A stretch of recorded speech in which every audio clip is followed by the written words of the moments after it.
So I'm embarrassed that I have a career. I talk about things like trust and cooperation, and there should be no demand for my work.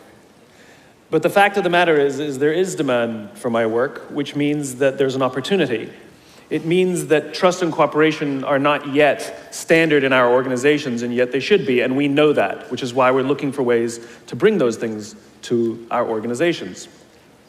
So I thought I would do something a little different today. You know, when you're speaking to tens of thousands of people and you have the opportunity to share a message, of course, most rational people would say, let's go with something I've talked about lots of times and I'm really good at, but I'm not normal, so I'm going to do something completely new, and I hope this works out. There are two things that I think that great leaders need to have: empathy and perspective. And I think these things are very often forgotten. Leaders are so often so concerned about their status or their position in an organization, they actually forget their real job. And the real job of a leader is not about being in charge, it's about taking care of those in our charge. And I don't think people realize this, and I don't think people train for this. When we're junior, our only responsibility is to be good at our jobs. That's all we really have to do. And some people actually go get advanced educations so that they can be really good at their jobs, accountants or whatever, right? And you show up and you work hard, and the company will give us tons and tons of training how to do our jobs. They'll show us how to use the software, they'll send us away for a few days to get trained in whatever it is that we're doing for the company. And then they expect us to go be good at our jobs. And that's what we do. We work very hard. And if you're good at your job, they'll promote you. And at some point, you'll get promoted to a position where we're now responsible for the people who do the job we used to do, but nobody shows us how to do that.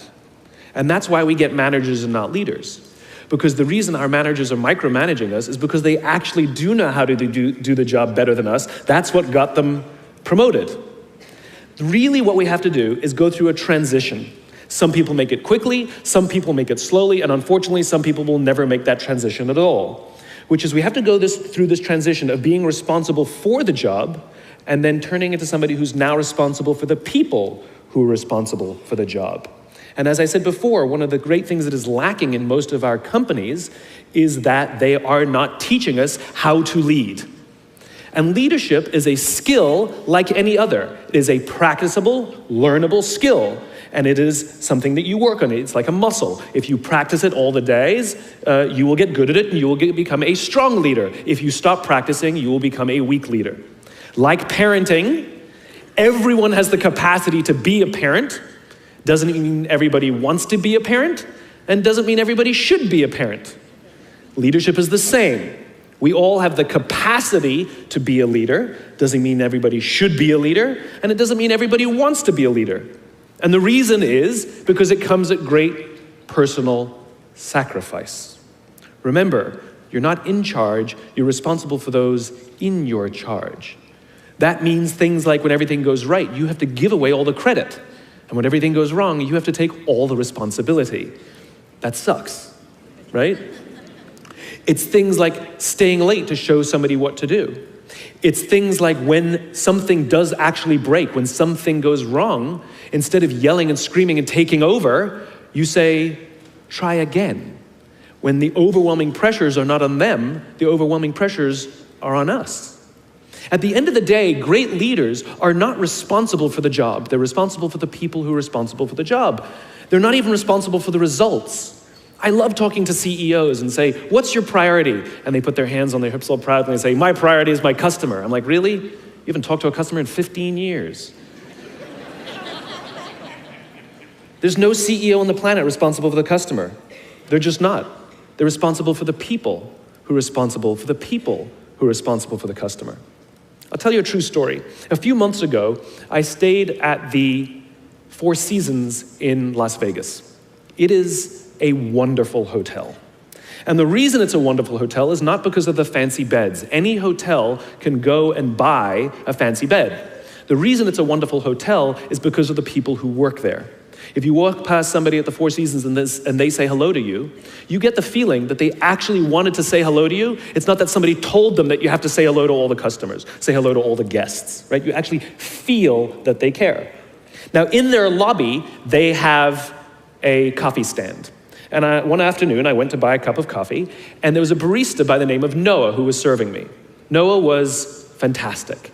He was friendly and fun, and he was engaging with me, and I had so much fun buying a cup of coffee, I actually think I gave 100% tip, right? He was wonderful. So as is my nature, I asked Noah, do you like your job?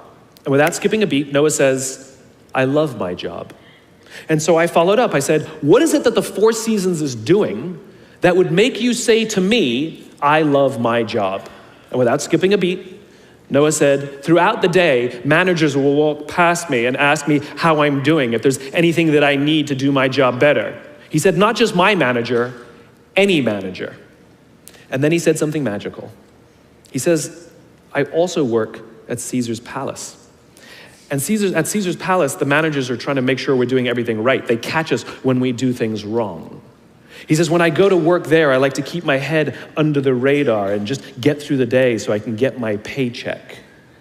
He says, here at the Four Seasons, I feel I can be myself. Same person, entirely different experience from the customer who will engage with Noah.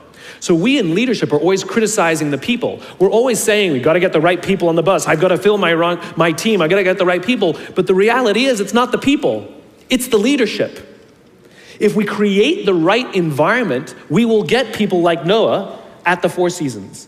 If we create the wrong environment, we will get people like Noah at Caesar's Palace. It's not the people. And yet we're so quick to hire and fire. You can't hire and fire your children. If your kids are struggling, we don't say, you gotta see at school, you're up for adoption. So why is it that when somebody has performance problems at work, why is it that our instinct is to say, you're out? We do not practice empathy. What does empathy look like? Here's the lack of empathy. This is normal in our business world. You walk into someone's office, someone walks into our office and says, your numbers have been down for the third quarter in a row. You have to pick up your numbers, otherwise I can't guarantee what the future will look like. How inspired do you think that person is to come to work the next day? Here's what empathy looks like. You walk into someone's office, someone walks into your office and says, your numbers are down for the third quarter in a row. Are you okay? I'm worried about you. What's going on? We all have performance issues. Maybe someone's kid is sick. Maybe they're having problems in their marriage. Maybe one of their parents is dying. We don't know what's going on in their lives. And of course it will affect performance at work. Empathy is being concerned about the human being, not just their output. We have, for some reason, our work world has changed over the past 20 and 30 years. We are suffering the side effects of business theories left over from the 80s and 90s. And they are bad for people, and they are bad for business. Let me give you an example. The concept of shareholder supremacy was a theory proposed in the late 1970s. It was popularized in the 80s and 90s. It is now standard form today. You talk to any public company and you ask them their priority and they say maximize shareholder value. Really? That's like a coach prioritizing the needs of the fans over the needs of the players. How are you going to build a winning team with that model? But that's normal today. We don't even perceive it as broken or damaged or wrong or outdated. Remember, the 80s and 90s were boom years with relative peace and a kinder, gentler Cold War. Nobody was practicing hiding under their desks in school anymore. We are no longer in those times. These are no longer boom years. These are no longer peaceful times, and those models cannot work today. Here's another one. Mass layoffs. Using someone's livelihood to balance the books, right? It's so normal in America today that we don't even understand how broken and how damaging it is, not only to human beings, but to business. You know, companies talk about how they want to build trust and cooperation, and they announce a round of layoffs. Do you know the quickest way to destroy trust and destroy cooperation in a business, literally in one day? Lay people off, and everyone gets scared, right? Can you imagine sending someone home to say, honey, I can no longer provide for our family because the company missed its arbitrary projections this year? And forget about the people who lost their job. Think about the people who kept their jobs. Because every single decision a company makes is a piece of communication. And the company has just communicated to everybody else, this is not a meritocracy. We don't care how hard you work or how long you've worked here. If we miss our numbers and you happen to fall on the wrong side of the spreadsheet, I'm sorry, we cannot guarantee employment. In other words, we come to work every day afraid. And we're asking our youngest generation to work in environments where how would any of us ever stand up and admit, I made a mistake? We're constantly being told, you have to be vulnerable. Leaders are vulnerable. What does that even mean? It doesn't mean you walk around crying, I'm vulnerable, right? No, what vulnerability means is you create an environment in which someone feels safe enough to raise their hand and said, I don't know what I'm doing. You've given me a job and I haven't been trained to do it. I need help. I made a mistake. I screwed something up. I'm scared. I'm worried. All of these things no one would ever admit inside a company because it puts a target on your head in case there's another round. And so we keep it to ourselves. And how can a company ever do well if nobody's ever willing to admit they made a mistake, that's scared, or they don't know what they're doing? And so we've literally created cultures in which every single day, everybody comes to work and lies, hides, and fakes. And we're asking our youngest generation to work and succeed and find themselves and build their confidence and overcome their addiction to technology and build strong relationships at work. We're asking them to do this, and these are the environments we've created. We keep saying to them, you're the future leaders. We're the leaders now. We're in control. What are we doing? This is what empathy means. It means if there's an entire generation struggling, maybe it's not them. It's like, you know the only thing the common factor in all my failed relationships? Me. Same thing. Oh, we just can't get the right performance out of our people. Maybe it's you, right? It's not a generation. It's not them. They're not difficult or hard to understand. They're human beings like the rest of us, trying to find their way, trying to work in a place where they feel that someone cares about them as a human being. By the way, that's what we all want. In other words, it's not even generational. It's all of us. This is the practice of empathy, that if we're struggling to communicate to someone, if we're struggling to help someone be at their natural best, I'm tired of people saying to me, how do I get the best out of my people? Really, that's what you want? They're like a towel, you just wring them. How can I get the most out of them? No, how do I help my people be at their natural best?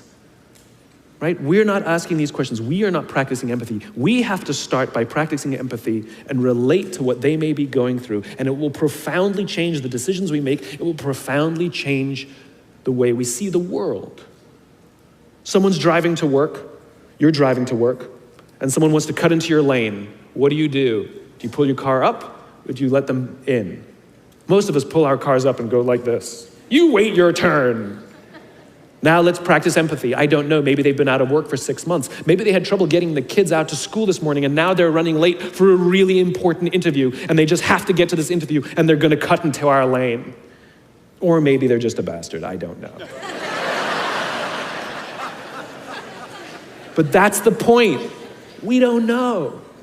We don't know. And the practice of empathy will say, I'll let them in and I'll arrive to work 1 car length late. Right? We don't always have to be right. We don't always have to be in charge. We don't always have to be the one who succeeds. It's not about winning or losing.